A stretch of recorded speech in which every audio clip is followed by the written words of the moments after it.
আসসালামু আলাইকুম দর্শক, আমাদের বাংলাদেশের পুলিশকে যখন একেবারে সোজা সাপটা কথা, এগুলা আনসার ভিডিপি গ্রামের চৌকিদারও না, ওই পাড়ার অ্যাপার্টমেন্টের পাহারাদারের পোশাক বা এখন সিকিউরিটি গ্রুপ নামে, সিকিউরিটি ফোর্স নামে যেসব বেসরকারি কোম্পানি নেমেছে তাদের পোশাক পরিয়ে ডক্টর মোহাম্মদ ইউনূস ছেড়ে দিয়ে গেছে, তখনই আমরা বলেছি। আপনারা খেয়াল করে দেখবেন, যারা আমাদের পুরনো দর্শক তারা সবাই মনে থাকার কথা, আমরা সে আলোচনায় বলেছিলাম যে আমাদের পুলিশকে ধ্বংস করা, তাদের মাজার ভেঙে দেওয়ার, মানে শেষ করে দিয়ে 7 মিটার ইউনূস সরকারের 5 আগস্ট সময়ে তাদের অনুসারীরা তাদের মেটিকুলাস ডিজাইন অনুযায়ী আমাদের পুলিশের উপরে যে হামলা করেছে, আমাদের পুলিশকে যেভাবে হত্যা করেছে, পুলিশকে যেভাবে থানা পুড়িয়ে দিয়েছে, অস্ত্র করেছে, তাতে তারা শান্ত হয়নি। তাদের স্ট্র্যাটেজি ছিল বাংলাদেশের পুলিশ বাহিনী সহ আইন শৃঙ্খলা বাহিনী শেষমেশ তার আর্মিতে হাত দিত। এটা মোটামুটি ওপেন সিক্রেট, কিন্তু পারেনি। আমাদের সেনাবাহিনীর দক্ষতা, তাদের অভিজ্ঞতা এবং তাদের পেশাদারিত্বের কারণে, তার নেতৃত্বের কারণে তারা সেটা পারেনি। কিন্তু পুলিশকে ঠিকই 12টা বাজিয়ে দিয়ে গেছে। এই অন্তর্বর্তীকালীন সরকারের সময়ে পুলিশ আর মাজার সোজা করে দাঁড়াতে পারেনি।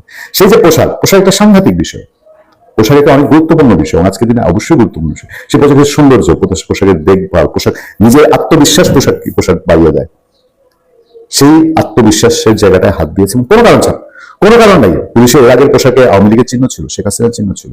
ওকে, থেকে যদি থাকে, ভাই ন্যূনতম যদি রুচি থেকে থাকে, রুচির দুর্ভিক্ষ এই পর্যায়ে দাঁড়িয়েছিল যে পুলিশকে যে পোশাক পরিয়ে দিয়েছে। কথা বলবো তোমরা আজকে বলছি না, ইউনূস চলে গেছে বলে বলছি না। ইউনূসের সময় যখন এই দায়িত্ব নেওয়া হয়, এই সিদ্ধান্ত নেওয়া হয়েছে, তখন থেকে আমরা বলেছি। এবার স্বাভাবিকভাবে সময় এসছে, পুলিশের পক্ষ থেকে আবার দাবি উঠেছে। পুলিশ সার্ভিস অ্যাসোসিয়েশনের বিবৃতি, পুলিশের পোশাক পরিবর্তনের সিদ্ধান্ত পুনর্বিবেচনার দাবি। পুলিশের পোশাক পরিবর্তনের সিদ্ধান্তটি পুনর্বিবেচনার অনুরোধ জানিয়েছে বাংলাদেশ পুলিশ সার্ভিস অ্যাসোসিয়েশন। সংগঠনটি বলছে, বিপুল অর্থ ব্যয় পোশাক পরিবর্তন না করে বাহিনীর আধুনিকায়ন, থানা পর্যায়ে যানবাহন সরবরাহ ও লজিস্টিক সাপোর্ট বৃদ্ধি করাই অধিক যুক্তিযুক্ত। দর্শক, আমি আপনাদের গত পরশুদিন একটা আলোচনা করেছি, যে আলোচনায় পুলিশ মহাপরিদর্শক যে আবার নিষিদ্ধ সংগঠনের কার্যক্রম চলতে দেওয়া যাবে না এই কথা বলেছিলেন। তখন আমি বলেছিলাম পুলিশের সমালোচনা কেন করে, খুব বুঝে শুনে তিনি জানেন, কারণ পুলিশের কষ্টটা কাছে থেকে দেখেছি। এমনও দেখেছি, আমি নরসিংদী মডেল থানা দেখতে গিয়েছি অনেকবার, যখন যে মডেল থানা করলো আমি মডেল থানা কেমন চলে, নরসিংদী মডেল থানায় গিয়ে আমি যা দেখেছিলাম আমার তাতে পেট ভরে গিয়েছিল। মডেল থানায় পুলিশের থাকার যে অবস্থা, যে মানবতার ভাবে গেজাগাজি করে এত পরিশ্রম করেছে একটা মানুষের সুস্থিতি শোয়ার পর্যন্ত জায়গা নেই, খাবার দাবারের কষ্ট, পরিবার পরিজন ছেড়ে থাকা কষ্ট, সে মানুষগুলো এমনিতেও তো মানসিকভাবে ডিস্টার্ব থাকে। সেখানে পুলিশকে নিয়ে আমরা খুব একটা সমালোচনা করি না, মানে পারতে একেবারে ব্যক্তি বিশেষে খুব বাড়াবাড়ি না হলে। সোমবার তারা এক বিবৃতিতে বলছে, পুলিশ সার্ভিস অ্যাসোসিয়েশন বলা হয়, অন্তর্বর্তী সরকার বাংলাদেশের পুলিশের জন্য যে নতুন পোশাক নির্বাচন করেছে, সেখানে পুলিশ সদস্যদের গায়ের রং, আবহাওয়া এবং সদস্যদের মতামত উপেক্ষা করা হয়েছে। যে লজিকটা তুলে ধরছে যে কেন এই পোশাক ওই ইউনূসের পোশাক বলে চেঞ্জ করতে হবে, নট দ্যাট, যে পুলিশ সদস্যদের গায়ের রং, আবহাওয়া এবং সদস্যদের মতামত উপেক্ষা করা হয়েছে।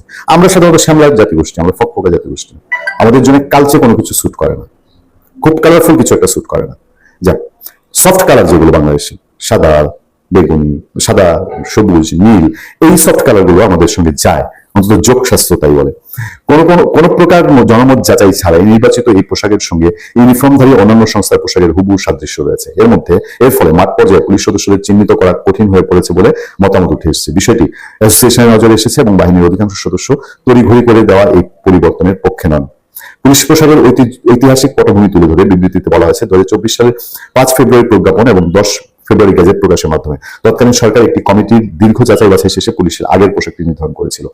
সেই সময় আবহাওয়া, দিনে ও রাতে দায়িত্ব পালনের সুবিধার্থে দৃশ্যমানতা, পুলিশ সদস্যের গায়ের রং এবং অন্যান্য বাহিনীর সঙ্গে যেসব সাদৃশ্য না থাকে, এসব বিষয়ে গুরুত্বের সঙ্গে বিবেচনা করা হয়েছিল আগের ডিসিশন।